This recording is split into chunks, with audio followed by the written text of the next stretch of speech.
কলকাতা থেকে ফের গ্রেফতার করা হলো এক বাংলাদেশিকে। এনআরএস চত্বর থেকে গ্রেফতার করা হলো এক বাংলাদেশি মহিলাকে।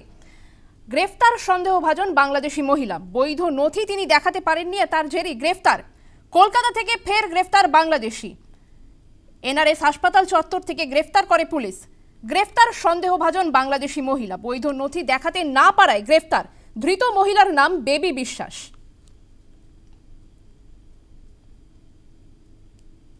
ফের শহর কলকাতায় গ্রেপ্তার এক বাংলাদেশি মহিলা। ইতিমধ্যে যেটা জানা যাচ্ছে, শিয়ালদা চত্বর থেকে এন্টালি থানার তরফ থেকে বেবি বিশ্বাস নামে এক বাংলাদেশি মহিলাকে গ্রেপ্তার করা হয়েছে।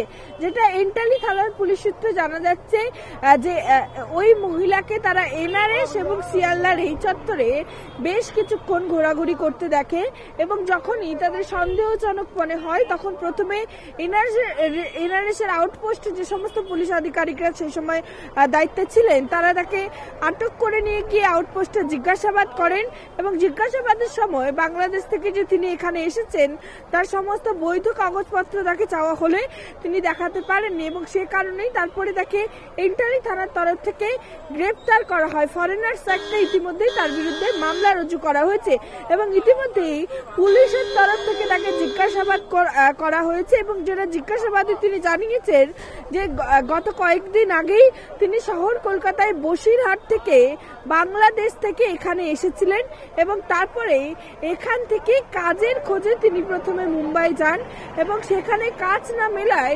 পুলিশের ভয়ে আবারও তিনি কলকাতায় ফিরে আসেন এবং এখানেই কলকাতার একটি গেস্ট হাউসে থাকতেন ওই বাংলাদেশি মহিলা এবং তারপরেই তার জিজ্ঞাসাবাদের পর যখন তাকে বৈধ কাগজপত্র চাওয়া হয়, অর্থাৎ গত কয়েকদিন ধরে যে ঘটনা সামনে আসে বাংলাদেশ থেকে একাধিক অনুপ্রবেশকারী তারা ভারতে প্রবেশ করছেন এবং সে কারণেই তার কাছে বৈধ কাগজপত্র চাওয়া হলে তিনি কোনো রকম বৈধ কাগজপত্র দিতে পারেননি। সেক্ষেত্রে পুলিশ আধিকারিকরা মনে করছেন তিনি অনুপ্রবেশ করেছেন বাংলাদেশ থেকে এখানে, তবে কিভাবে করলেন তার এই অনুপ্রবেশের ক্ষেত্রে তাকে কারা কারা সাহায্য করেছেন এবং যে কথা তিনি বলেছেন কাজের জন্যই তিনি এখানে এসেছেন, আদেও কি কাজের জন্য এসেছেন নাকি এর পেছনেও রয়েছে অন্য কোনো কারণ, আপাতত তা তদন্ত করে জানার চেষ্টা করছেন এন্টালি থানার পুলিশ। ক্যামেরায় দীপঙ্করের সঙ্গে প্রতিবাদের report, news time Bangla, Kolkata.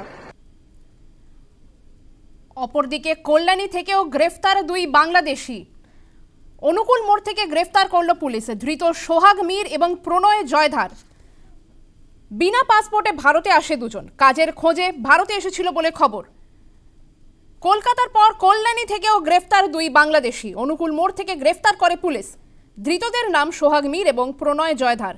বিনা পাসপোর্টে তারা ভারতে এসেছিল বলে খবর। কাজের খোঁজে ভারতে এসেছিলেন ওই দুজন।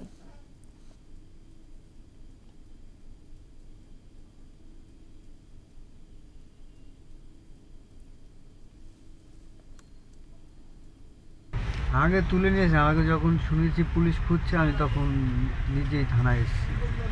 নিজে থানায় এসছো? হ্যাঁ। কবে এসছো বাংলাদেশ থেকে? আমি বাংলাদেশ থেকে এসেছি 10 মাসে। 10 মাস? হ্যাঁ। কোথায় থাকতে? কোথায়? আমি থাকতাম অনুকূলের মোড়ে। বিনা পাসপোর্টে এসছো ইন্ডিয়াতে?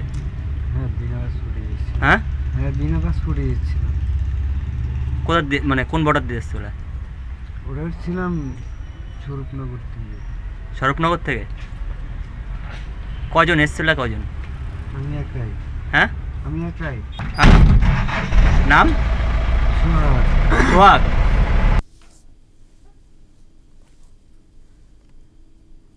একের পর এক গ্রেফতার হচ্ছেন বাংলাদেশি, একের পর এক বাংলাদেশিদের গ্রেফতার করা হচ্ছে রাজ্য থেকে। এই প্রসঙ্গে কি বললেন কুণাল ঘোষ, আমরা শোনাবো। পুলিশ যদি অবৈধভাবে কেউ ঢুকে থাকা লোককে ধরে থাকে ভালো, প্রশ্নটা হচ্ছে সীমান্তটা পার হয়ে ঢুকলো কি করে?